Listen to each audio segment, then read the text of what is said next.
हा युती म्हणतात, त्यात 7 लोक मुख्यमंत्री पदाचे उमेदवार आहेत.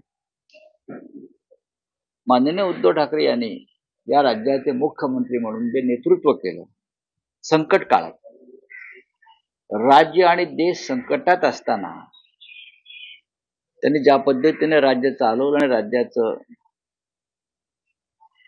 जीविताचं संरक्षण केलं ते लोक विसरलेले नाही. एक आश्वासक चेहरा आहे.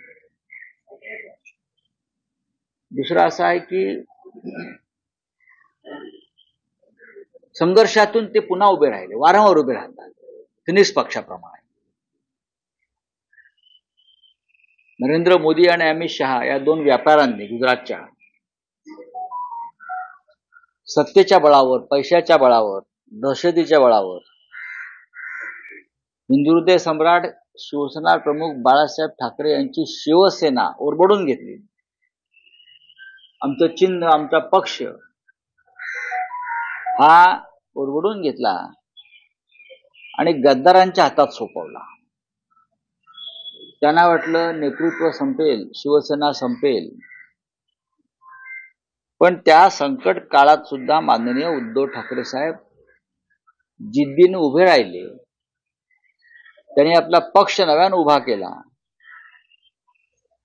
9 खासदार वेगळ्या चिन्हावर निवडून आणले आणि आज आम्ही विधानसभा जिंकण्याच्या दिशेनं दमदार पावलं टाकत आहोत.